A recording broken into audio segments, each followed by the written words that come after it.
Mokili oyo etonda bongo makambo bokondima te bandeko mama akati mwana na yeto jeune fille na ye moko maboko mibale ezalaki kutu prévu akata ye kingo abandi komeko kata kingo esimbi te jeune fille abundi me aresi kokata ye maboko loso mibale nde bwali bomona wana epesi pasi na nsima na yango tango bakena mwana na hôpital mwana bandi akoti convalescence mama azongi ameli poison akufi bakosaki ye po akoma na mbongo tokodevelope yango kaka na émission ya lelo bakangi réseau ya bacriminel na Sud Kivu epai wapi baza étranger bazali ebele bokomona bapakistanais baindien en complicité na bamembre mosusu ya gouvernement bazalaki bongo na 27 kilo ya diamant ya or bokoka na plus de 400 000 $ bandeko na mboka bato basakanaka boyi. Opérateurs économiques, trafiquants des minerais illégalement, leurs complices, membres du gouvernement et hauts cadres de l'État, arrêtés au cours d'une opération menée le lundi 1er mai dernier par l'état-major de renseignement dans un comptoir situé dans la ville de Bukavu, ont été présentés au ministre de la Justice, des Mines, celui des Finances par le porte-parole des forces armées de la République démocratique du Congo.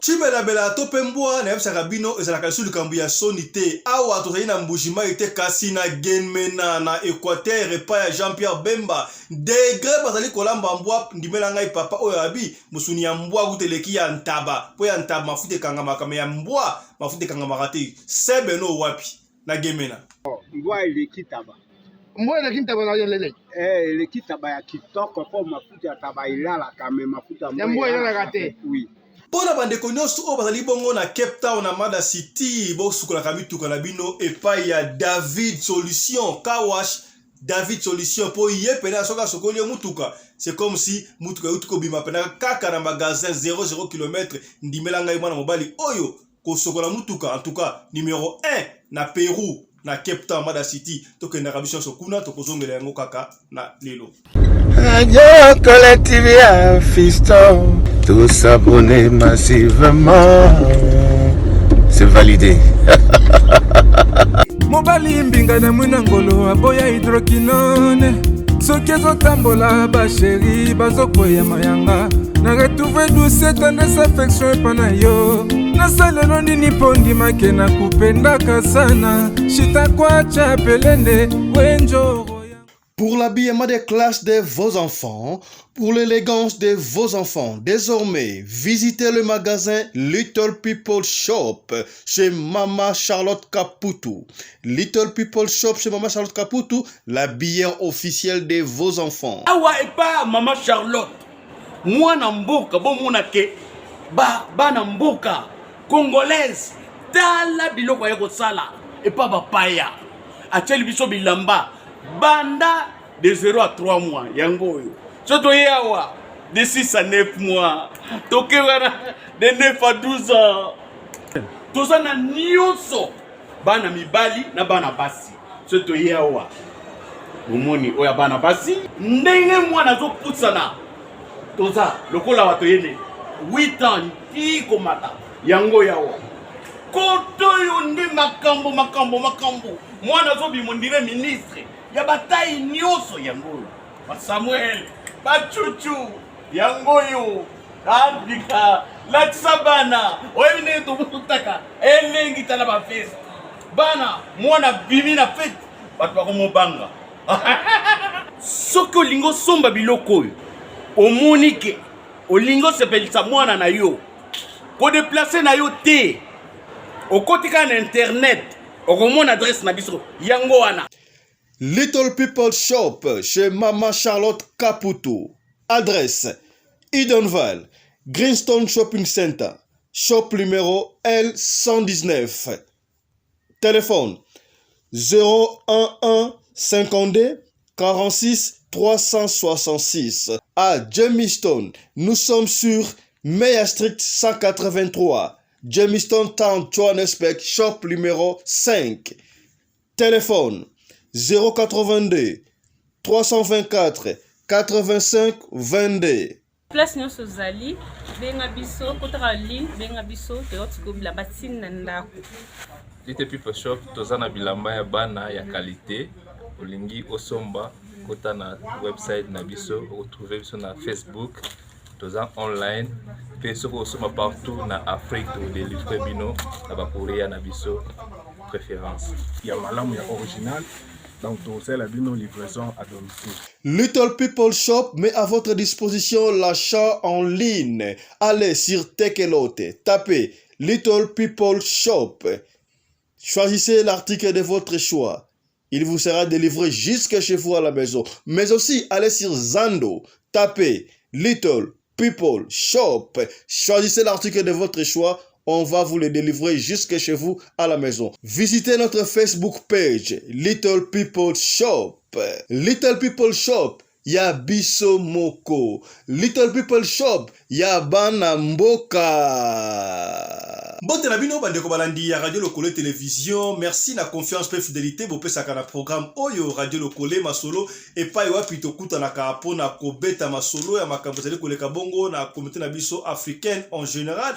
Particulièrement ya biso batu ya Mangala no ba chaque fois batu ya Mangala ezali kaka congolais ya Kinshasa te kaka ya Brazzaville te kaka bangolais te même ba camerounais ba ivoirien ba burkinabé ba béninois balandaka biso makasi tina ba chinois palo ba rappel lingala ba ndibo ba lingala tala programme la bino yango soki okoti o partager bandeko ndenge bo ali komona o itandoike la bino to ali ko améliorer studio na biso muke bomoni sika bo micro professionnel ekoti grâce na bino batu boye ko sunga biso grand prêtre Théo Chilamwina Ngando service protection tala micro kitoko to moni do c'est que bien to améliorer studio muke pona ko pesa bino service ya malamu okomona ba lumière pe koya nyosto koya solaka pona musana na biso ekende bongo liboso yambo to betro di solo bandeko o ebingai merci matondo soko ebingai te komona ngai fiston pelende tata ya sedek to sengi na yo ndeko o partager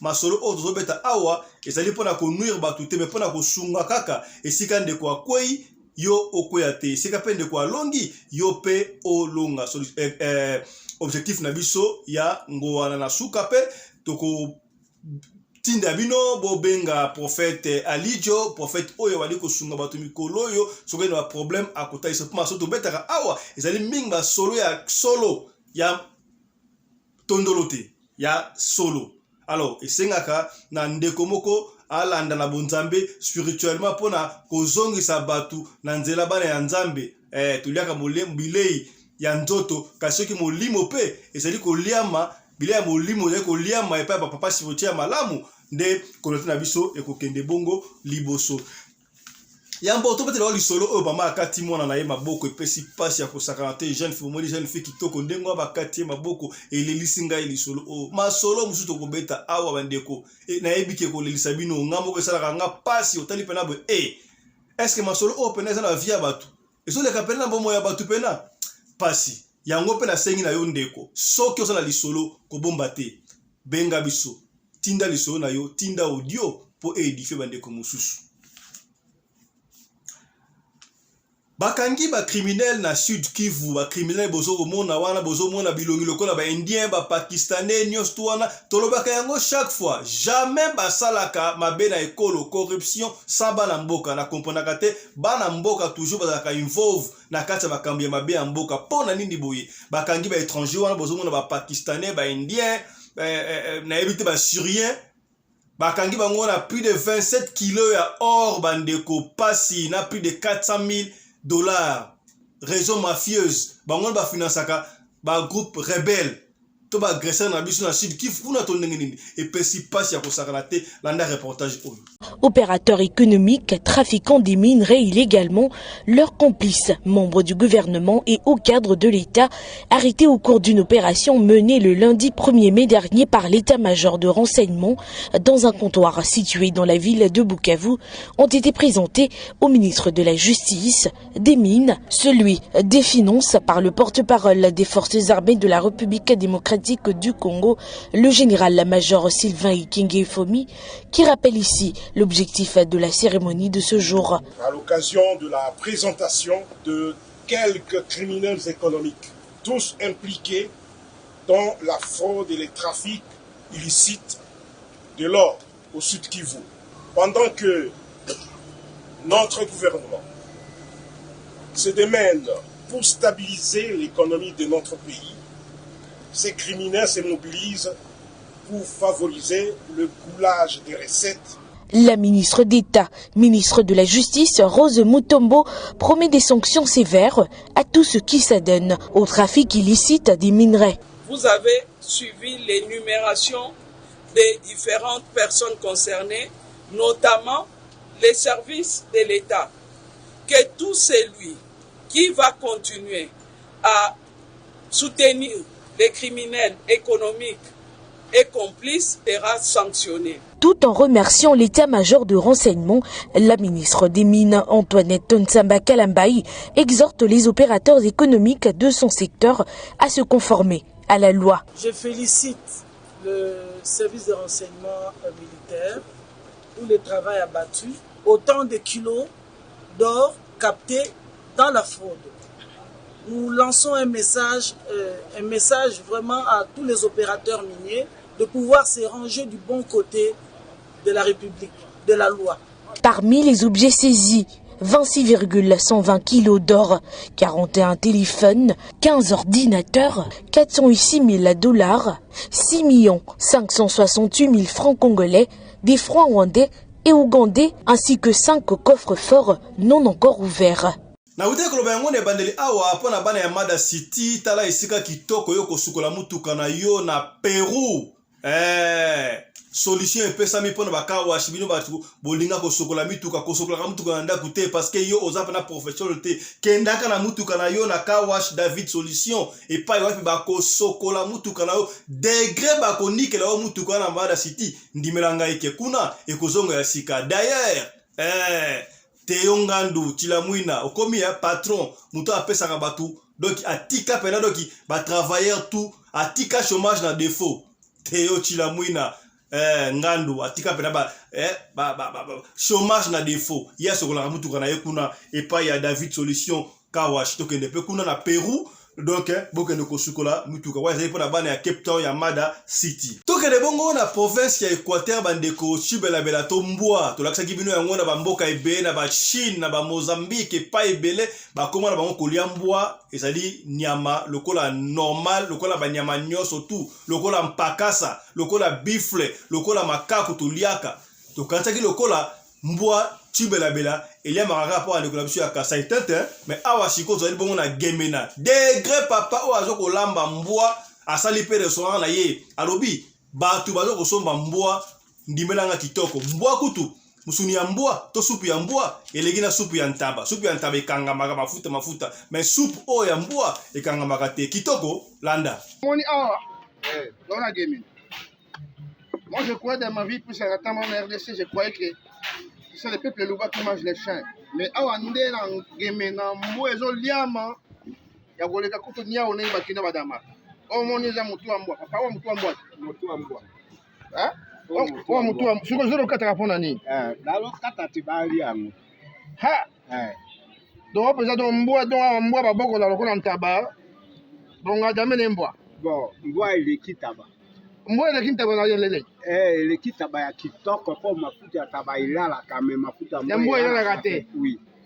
Ngaye, ok, c'est bizarre. Sukali ile kia taba. Bonjour papa. Mais awa bozona ba nyama l'Équateur bozona ba mbisi ya mayi ebele nyama na zambo kili. Sombo boliaka shimbiriki bokolia te kala mbwa bodame mbwa. Bato oyo basengela na mbwa ba vidéo non maman. Fais balancer ça. Il faut to bomane mbwa bato balia. To bomane mbwa bato balia po mbwa uzomona wana aleki tule yama ya bu. Aleki domba nyama so na gu. Mbwa yako za wana komeje mbula. Mbwa. Asali mbula te. Onga na bongo na mbwa mula yawa. Bergealement mbwa so na 14 ans kufa. Mbwa ndenge mbwa azaliwa na soki obokoli asali mbula ebele akokonda kufi. Donc yo somi en combien? Awa na somi yango 50 000. Wana oteka 200 000. Na te ata na juta bénéfice ya 30 000 ezaka ka bénéfice. Donc on peut battre en bois. Donc au moment ni oyo on a des makila en bois. Donc le sang des chiens. On a boudin. Hein? donc makila mbo eza boudin eza boudin nasala yango na boudin eza na michopo mbwa michopo mbwa tu eza kitoko anga ye anga Clément tamona mokila mona makambo donc yo pe oyepo somba osomba te anofino te nodemaka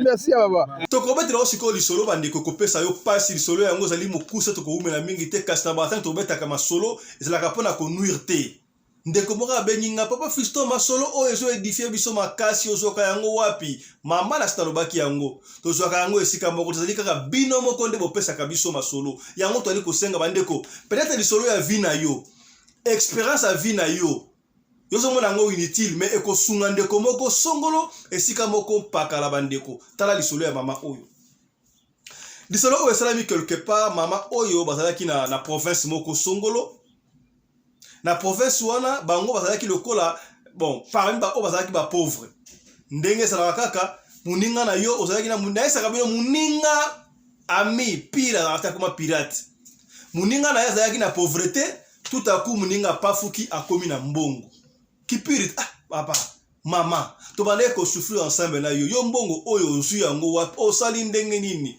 abino nga problème atela kelaki na église moko yo ka ba église on a quelqu'un d'église moko boye eza ngo kisité kindokité ezaka sacrifice à mukie donc on reçoit la sacrifice moko après sacrifice wana ya mabe pété pour mamutute na simanango omona ka yo moko ndenge vi na yo ekokoma bien okokoma na mbongo sacrifice ngo nini memanga yekuna amemi pende ko na secte wana na secte wana batei bango iloba ya nzambe boyebi na biblia ndenge nzambe asengaka nani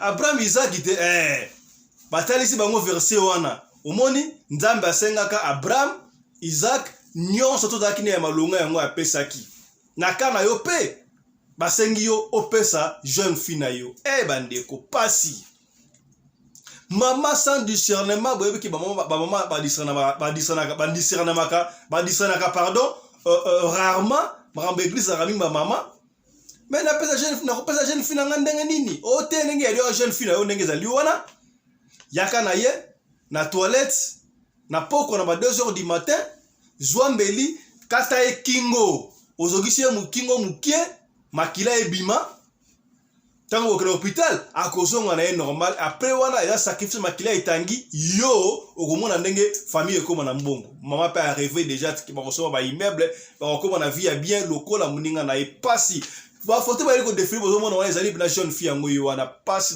na motema bandeko pasi na motema tozo kobeta masolo pona sentiment te mais pona kopene kaka ko la musabino besprit mais yango tozo kosenga na bandeko to sabonaka toza 7000 ça va pour na biso mais soki ya solo yo o partager sur émission o s'abonner o sengi na famille ba s'abonner soki to komi ata de fils que 10 000 ça va nous renforcer pour pesa biso courage pona to continuer ko fouiller ba information ba histoire o eko édifier bino mama pe asongi na ndako sans intelligence sans moyen musi ya koluka jeune fille azaya kokola ndengo wana yo kozwa ye okata ye mutuka na ndengo akondima yo mama lalaki na chambre na papa na ba 2h du matin wana jeune fille a témoigné na ebite jeune fille ayokaki pe posa ya ko se soulager na ba ero antonine akei po eza mulili webika ba délestage torche ezalaki na chambre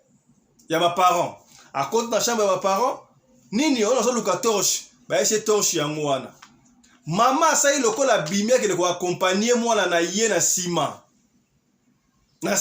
pour se soulager nzoka mama za kiso pena machete je crois du chete tombeli ya mulai kaka akena mwana soka yebse ki mwana nini soki pe nini bandeko pasi na toilette mama oyo alingi komeka kokata mwana na mutu ozo mona elongi ya jeune fille na biso zo mona wa ezali ba cicatrice na elongi ba cicatrice wana mama na enda bana kolinga akata ye mutu et simbite jeune fille azo oganga mais on n'a pas compris comment est-ce que papa a yo quitté papa va tourner alobi abandaki koyoka babruit ya musika lokola na ndoto parce que papa alalaki profondément yo pe papa alalaka bongo te papa alalaka lokola nguma moindre makele papa il faut la muka papa ya mikolo koyoka wana papa amelaki mwa kopo aleki pe pour te ezalaka na degré parce que moi j'ai du mal boyeba ndako oyo ezalaka d'Afrique wana ndenge ezalaka batolo kaka pamba soki mbula ezobeta donc oyoka mna makelele mais on a soki mosali makele okoyoka yango très bien papa alamuka ete mpo wani c'est fort possible papa amelaki mo eloko mais on n'a pas de confirmation bayebisi biso yango te mpo biso tobetaka lisolo kaka ndenge bayebisi biso bokomi tizo lushombo ya mama Franc namoni yo mbote na yo merci mama bundi esimbi te sikoyo tellement machette wazalaki mino akosakana te mama kati mwana liboko moko mwana linga simba susu soki machette bala akati deuxième liboko pandiki wana maboko ya mwasi babenga onda mais edini na toilette yango pe ya cabinet toilette ya cabinet oya un coup une flamme direct wana edindi talaka ba Afrique condition tobo yango te maboko ya mwana edini na cabinet kei mwana gangi siko papa tellement yokaki so na musika yokia ekokoma na papa siko ala muki ba yebe mwana zolela mama sai lokola kima nini kuna te ezaba rituel donc panique mwana tellement fou c'est le kaki kobanga panique douleur jeune fille na biso a perdre de connaissance a piqué crise bazuye bakena ye na hôpital tangu bakena ye na hôpital mama kena na hôpital te so mwana mama akimi mama mikimela ba 2h du matin wana e bandi ko kende tika ya 2h 3h ba to quartier ba ye ba tondi bakena mwana na hôpital ba meko réanimer mwana ba to monter mwana ba tipe fo bokongo yango maboko ya mwana ekomi ndengo wana tangu mwana ba réanimer mama croyait que mwana kokufa elle savait plus quoi faire pona ye ndenge makile tangi wana aozela sacrifice ya kambala monde mwana mama atayo moko tangu siko stabilité ba ndiko luka mama sa ile kola alandi na hôpital akengi dila tangu akomi wana na hôpital akutana na papa parce que mwana a perdu de connaissance ayebite elle ne sait pas expliquer batuni mpa mama qu'est-ce qui s'est passé yo mzaki na mwana na sima tangu mama akataki wana azui lichette wana pa dinisi na cabinet ata bino moko na ebite ba domina kabino ndenge ni mama pe na pona mbongo yo okata mwana yo mutu yo kati mwana yo komi Isaac yo moko okomi Abraham ata bongo asa Abraham mwa salaka epesi pasi ya kosakana te tangu mama ki fusu wana abana ko fanda tangu mwana 2 jours après mwana eko zonga eswa mwana zongi mama tanga mwana ke mwana alamuki mwana koloba ndenge zalaki qu'est-ce que maman fait mama azongi na ndako ameli ba poison akufi papa ya kozonga na ndako ba kuti mama kao akufi ameli leko mabe tala histoire ya pasi bandeko ya solo pasi ali na mokili bandeko toyebi ke pasi ezali kolia difficile mais yebaka na mutu na yo mutu mzaka na destiné na ye si tu as été destiné à cause de mbongo ya kozala riche papa ata na 70 ans okoma riche to mona yango epa ya batu ebele papa la so wende kokoloso bazwa na butu bandoko ebele bazwa na butu ko enviaka batu te ndeko oyo envier wana muninga na bozaki ne ba pauvre sika ba comme na quelque chose o envier ayebisi yo akendaki na lodge akendaki sika pamba église moko songolo balobaka lodge te balobaka église o te kuna na mutu kindoki te ezala ngoma bete eza ba prêtre to ça soki banali soki pasteur soki nani basambelaka et pour que kuna ba pesi yo verset oyo Isaac ba bonzelaki Isaac et pas Nzambe tata na ya Abraham je crois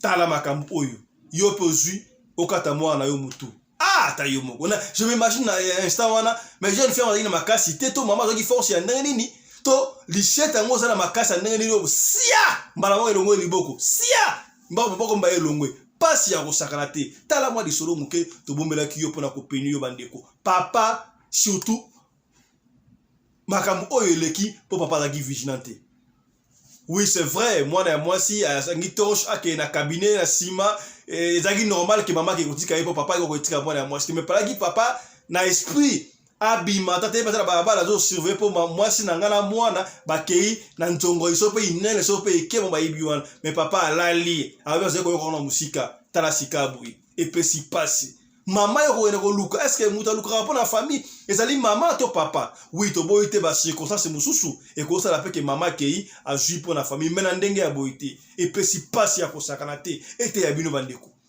ete ya bino tozoko considérer ko lo bandeko ta la biso ozala problème bandeko belé basala ba problème na vie na bango et comme ba problo surtout bandeko na Kinshasa papa ozali bande ya mboka kaka ozali professionnel na Congo bakanisa ondire bato bazali ba professionnel babima na ba benga biso ba professionnel soko obimi ya Congo ata zo na Brazzaville ozali déjà professionnel pro ba mona lokola map ko ya kana nzete mbongo babuka makasi na nzete na mikili ya libanda nzoka na malili na souffrance bandeko ba okende kosala musala bandeko ba congé na Europe na Afrique du Sud na mboka so omona yo peno ye congé ozana ndako olai na yo 5 heures mais kolonda ku 4 heures la muki na malili wana do bima pa ke koluka musala paso mona yango mais boko senga ya te bino moi $50 moi $100 moi $200 bozo mona ndia tikala nango ebele nzoka se sacrifier pour na libota na suka nango paso boka la malade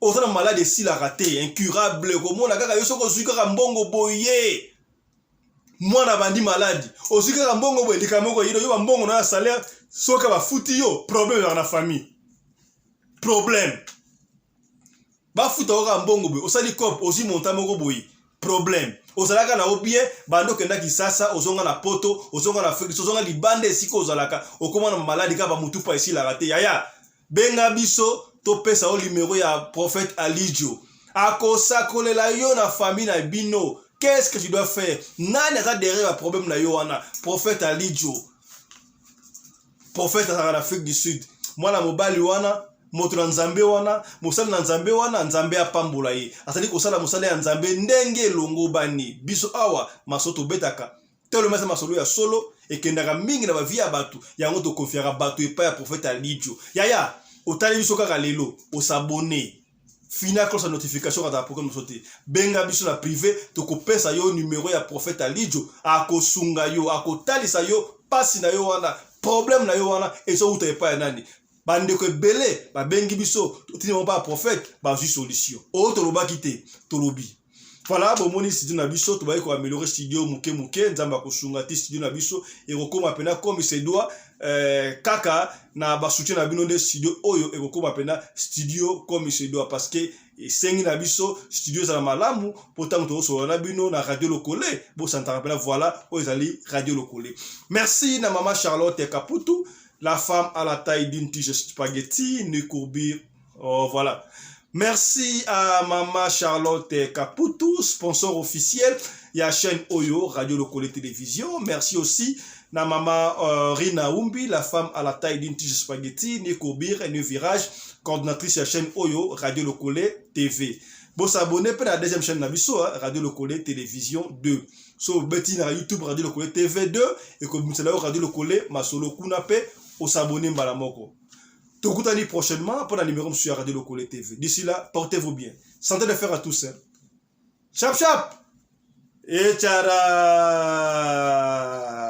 Dans le cadre de soutenir la vision du chef de l'État dans les domaines de l'éducation, Maman Charlotte Kaputu, la femme de fer, facilite à vos enfants de devenir étudiants en Afrique du Sud, dans l'école de l'aviation, apprendre à piloter l'avion commercial ou militaire, apprendre à piloter l'avion de chasse, apprendre à piloter l'hélicoptère commercial ou de chasse, mais aussi apprendre à réparer les avions commerciaux ou militaires, des hélicoptères militaires ou de chasse en Afrique du Sud.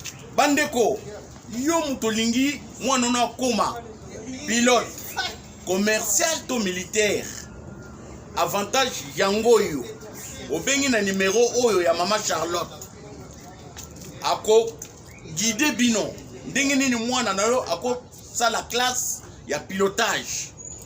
Alors avantage nyonso hébergement minerval olingi mwana na yo ayeba ko bongisa ba moteur ba avion benga Maman Charlotte na Afrique du Sud.